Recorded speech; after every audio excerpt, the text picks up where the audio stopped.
Mayong buntag atong tanan. Dako na po ning pasalamat. Siguro almost 2 years wala na po ka wali. Sa rason, doon ni Pagod niya na. Ato na ko nga karon gima ko mensahero. O atong dawgon lang nga ambasador. Ambasador siya pulong. Sa dili pa magapot ta. Langit ng namo nga mahal. Diyos walay sama o baniya ko sa katibukan nako magkatod sa pulong adto sa imong katawhan. Amen. Maigsoon ko na kang Kristo. Usa kini kada kong bahin sa kong kinabuhi. Nga sa makausapan, na imong mensahero ni Kristo. Ambasador ni Kristo sa iyang mga pulong, ngadto sa iyang katawhan. Kanilang tumahadlo ko makaulihon, paangkoon. Inuwi na. Namutago din ko sa bangko o sa magaling, hindi na ko masayutan. Sabi ng pastor mo yun, ampo, yung maglaliraw mata. Maksud yung tago, kumahadlo paangkoon, paulihon. Apan, sa diyang si Kristo, ni puyo sa akong kinabuhi. Wala na may kahadlok na buwali. O pumalayag sa pulong sa Diyos, base lamang diha sa Biblia. O punto, base lamang diha sa Biblia. Yun ang ganin ng silbi, pagputang sa mga Bible diha sa mga tingkuranan. Ang pulong sa Diyos, dua ang hait, dua ang swab. Sakit, apan matuon, mululot, hantod sa kiliyokan sa atong bukog. Lapos sa atong kasing-kasing. Ngunit tinood, apan pasaylo ako ninyo. Pagagaling, hindi mo makaangay sa atong tingog, inalihan mo, hindi na dito ganahan ako. Pag-isa na mga asawa, di ganahan sa tingog. Kung mo ako na itong tingog, magkakahin mo pa. Apan ang importante may igsoon mo na kang Kristo, mabati ninyo ang buhing pulong sa Diyos. Nga alam ka na ito, labi na. Kung kita mag-isgot niya sa kasiguruhan sa itong kalawasan, kung saan itong ganyan sa simbahan. Lingkod, minaw, mauli, ikot bateryanan. Diba itong ganyan sa simbahan, ang kasiguruhan diyan sa itong kalawasan. Muna tuyok sa mga Kristohanon. Basin makatultol asal mo nahuwan 5:13. Basin mangita mo sa daan tugon. Naana sa bagong tugon. Murag, uyulo yun sa Bible ako. Lidayan, bayon na siya. Ang 1 John 5:13. Pas mo ko pag-ingon. Kiswatan ko kong tanan, nga nagtuo sa ngalan sa anak sa Diyos, para masayon nga naman may kinabuhi mo na katapusan. Tinguha sa matang Kristohanon, nga makapaton o kasiguruhan sa kaluwasan. Mo na ito yung isibahan. Mo na ito yung isibahan ng Domingo. Huwag nilang masayon, nga sa pagbalik ni Kristo, o diha mamatay sila, makauban nila ang Ginoong Hesus dito sa langit. Mo na ito yung gano'n.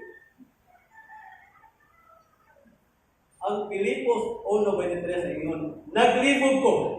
Naglibog yun ako kung unsa akong piliun.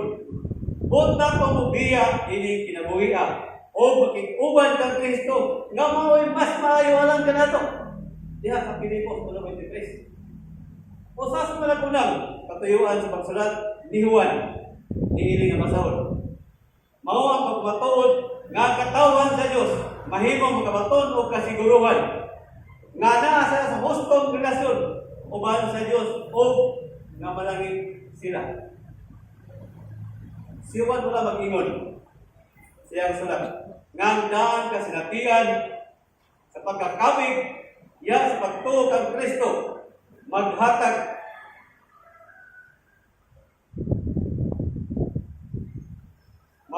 og kasiguruhan sa kaluwasan sayop kayo. Ang pagdaho nga kita dunay nay kinabuhi katapusan kun ipasigan lamang kini sa nasidati o sa patay nga pagtuo. Pag hindi mo maban, hindi na ko makamatay. Ano na mo magkakahayo? Ano na siyang pagkasabot ginuwan?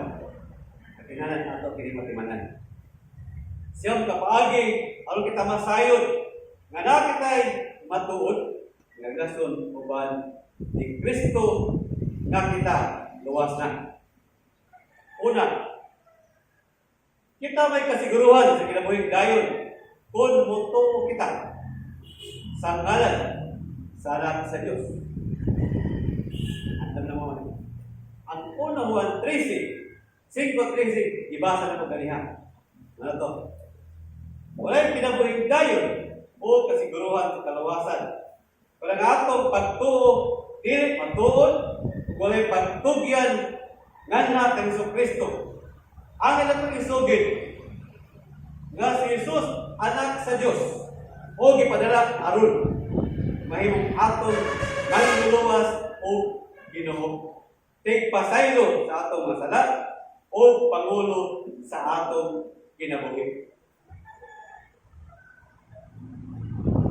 Juan, nana, kapat na Gospel. Matthew, Mark, Luke, o John. Sa New Testament. Ang Juan 1:12 na ingon, apan kadtong midawat o bisalig kaniya yata kaniya sa katungod nga mahimong anak sa Dios. Wala dito ba ito? Kaya ingon ta. Ano ako ibutana mo ni? Di ba lo ba nga anak ka sa Dios? Sa tuwa. Naghangat lagi na rin. Sa tamangin ka sa Biblia ingon ikaw anak sa Dios. Kaya na ako diba ang Kristohano? Ano ang tubag? Sa Juan 1:12 na ingon, apan kadtong midawat o bisalig kaniya gihatagan niya sa katungod nga mahimong anak sa Dios. Uno Juan, Juan 1:12. Manin ninyo, ang mga-claim kita anak sa Dios, diya nga bersikulo. Ikaduha, kita may kasiguruhan sa kinabuhing dayon. Kung magpawas kita sa pagpangulo ni Ginoong Hesus o pagtinguha sa pagkinabuhi, sumala sa iyang mga prinsipyo o balaod. Prinsipyo o balaod. Ang 1 Juan 2, versikulo 3, 4, o 5 ako basahin ngayon. Kung tumanon nato ang mga sugo sa Diyos, mapaniguro nato nga nakaila kita kaniya. Kung may moingon nakaila ko sa Diyos, apan wala magtuman sa iyang gisugo, pagkakon ka ng tawanan, wala kaniya kamaturan. Versikulo 4 na. Ang signo na ingon, apan ang nagtuman sa iyang sugo, nahigpit. Diha kaniya upa sa Diyos. May baluan nato, nilang kinabuhi kita sumala sa kabuton sa Diyos pinagini. Apa na problema ni? May problema ganyan. Kung saan ito pagtuman? Makala ko ninyo, kapilan ng iba sa Biblia sa inyong balay, sa Katandaw. Kapila. Nag-Bible sa inyo, nag-Bible sa inyo. Kristohanan naman. Kapila, ibasa ninyo ang Biblia sa atong paghibalay. Kung mas daghan man ang pagbasa nato diyan sa mga cellphone, ibata sa cellphone. Ako po talaga kapila magampo ang Kristohanon. Kapila. Kristohanon ta puro. Pasay ito ba? Ang Kristohanon kalima magampo sa Katandaw o sobra pa niya. Ano man ba? Ang Kristohanon ibata sa buntag magampo. Ginoo salamat sa pagpantay sa kami nakamatagawa ni buntag karon bagong kinabuhi. Sabi ka baro. Ubali ko Ginoo sa tibok na adlaw sa. Baro ka. Uli pa ba Ginoo salamat sa pagkaon. Ni buntag karon ang pagkasaluan. Ini ko to Ginoo salamat sa panunod ko. Tulo na. Ikagabi Ginoo salamat pa ni hapon. Di man aupat na. Ini kagabi Ginoo bantaya ko sa pagpahulay. Ini gabi una. Lima kapag-ampo, abot, pinatuman ba ninyo ang 5 kapag-ampo? 1 wala, talihog, kumana ninyo. Kaya sa kanikita kong bayan sa kinabuhi ni Kristohanan. Diha, basaha. Tagay pala kami nito. Kaysa daghang oras ng pinanawa ng Facebook kami ng TikTok. Ikatulo, kita may kasiguruhan sa kinabuhi dayon. Kung igugmaon nato ang amahan o ang anak, imbis ang kalibutan. O kung musali kita sa iyang kahong sa Diyos, aron kita magmadaogon, batok sa dotang kahong sa kalibutan. Uno Juan 2:15-16 ang masahab. Ayaw ninyo igugmaa ang kalibutan o bisag unsang ayas kalibutan. Kung igugmaon ninyo ang kalibutan, wala ka mong igugma sa mahal. Kaya ang tanang butang, ayas kalibutan, ang uludong kahiblaw, ang tanang ikagibgan sa mga mata, o ang tanang pasigapo sa tao, dili iya sa mahal, kung dili iya sa kalibutan. Ikaw pa, kita may kasiguruhan sa kinabuhi dayon. Kung makanunayon o malabot tayo kita magkinabuhi, subay sa sukdanan sa Diyos. Hindi ko na kung subay, basa ko diyan. Hindi kita kasubay. Ang pagkaibawa ko sa ikisunod sa Ginoo, kaya hindi ko tayo basa sa subay. Ang 1 Juan 2:29, nasayod ka mo, kasi Kristo matarong, pusa angay ninyong ibaluan, nga ang tanan na magbuhat sa matarong anak sa Diyos. Asan? Walang bersikulo na kita pupre anak sa Diyos. Ikalima, kita may kasiguruhan sa kinabuhi dayon. Kung tinuod kitang mahigugma sa uwan, dili kita tao. Mahigugma sa uwan. Ang 1 Juan 3:14, nasayod kita, nga nakalatas na kita sa kamatayon, ngadto sa kinabuhi, kay higugma man nato ang atong isig katawo. Sa ba dahil, kung isig katawo, higugma, dili ito magkahigugma. Pagdagan silang kalisod, na ani bersikulo. Pinaagi, ini. Kaya nato, makita iyas na maturan o ang mga pagsalig, masalig, kung makasalig kita atubangan diha sa atong Diyos. Ikaw nung, pakita mo man siya. Gusto ka po yung ginamay. Ikaw nung, kita may kasiguruhan sa kinabuhing dayon kung nasayon kita. Nga ang Espiritu Santo nagpuyo din ka nato. Wala sa ipangutanan ng pagdidig. Sa inyong gagaliyon karon, nagpuyo ba ka ang Espiritu Santo? Nato, karon ng kinabuhi. Nagkas sa pangutanan mo sa isig ka. Kasagaran pangutanan ka hindi magtuto. Inuhan ka pangutanan. Imanin niyo yung Jesus. Ingon diri ang 1 Juan 3:24. Ang nagtuman sa mga sugo sa Diyos, ana sa Diyos. O ang Diyos, ana kaniya. O masaran nato, nga ang Diyos, kaniya kanato, pinaagi. Pinaagi sa Espiritu, ngayon gihatag kanato, kana may kamaturan. Ano ito ba niya? O tanong mo? Sabi ka na nag-Espiritu na sa Ginoo? Alam. Sa 1 Juan 3:24 basa. Naingon diha. Pinaagi sa Espiritu nga iyang gihatag kanato mo ni Hesus sa Dios. Nada ang pagmatuod na kita gitagaan diay sa Ginoong Espiritu.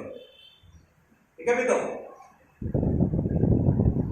Kita may kasiguruhan sa kinabuhing dayon. Kung mapaungsanon natong sundon ang ehemplo ni Jesus. Ehemplo ni Jesus. Ang 1 Juan 4 ug 6 ingon, apan ang nagtuman sa sugo, na hingpit na kaniya ang gugma sa Dios. May baluan nato nga nagkinabuhi kita sa bala sa kabutton sa Dios pinaagi ini. Ang nag-ingon nga siya anaa sa Dios kinahanglan magkinabuhi sama ni Kristo. Pagka ni requirements ni ikawalo, doon na nagpusan. Ikawalo, kita may kasiguruhan ng kinabuhi dayon.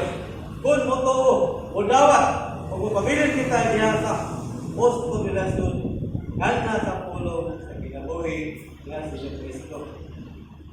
Pag naamoy Biblia, basa o kunti ka na. Kung ay sakto, may rason ganda sa ating Diyos. Uno Juan, uno nag-iyon, nagsulat kami kaninyo. May tuod sa pulong na naghatag sa kinabuhi. Ang pulong dihat ng daan sa pagbuhat sa kalibutan. Nadung namo kini nakita o nahikap gayon. Uno Juan, uno. Yan na, yung pag-ipaabot, ikasiyam, katapusan, nga pasabot, buruan. Kita may kasiguruhan sa kinabuhi dayon. Kung kita may tinuod, na kung tinguha o may likong paglaong sa pagbalik ni Kristo. Kung pinato ang ipaabot pagbalik ni Kristo, hindi, balik si Kristo, tignan padala. Ikaw sa pagkatago, kaman niya sa langit. Sige, kinahanglan, kung tinguha o may likong paglaong pagbalik ni Kristo. Versikulo ba? Naa sa 1 Juan 3, 2, 3. Ako basa ng 2 ingon. Minahal ko may igsoon, kita karon mga anak sa Dios. Walang panatok matino kung maunsa kayo unya kita apan nasayra nato. Mao ganing abot ni Kristo. May sama kita kaniya. Kita nato siya sa iya kayo pagka siya. Andres, ito kang tanan.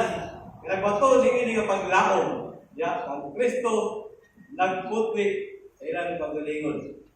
Ingon na si Kristo. Sa katapusan may igsoon kita Kristo atong pamanuan karon. Ang atong matag sa kagalingon. Atong pagtuwan sa kabuton sa Diyos. Atong pamanuan kung kita nakatuman ba? Kasumbanan alam sa kasiguruhan sa atong kalawasan. Sa ngalan samahan sana o sa Diyos sa Santo. Amen.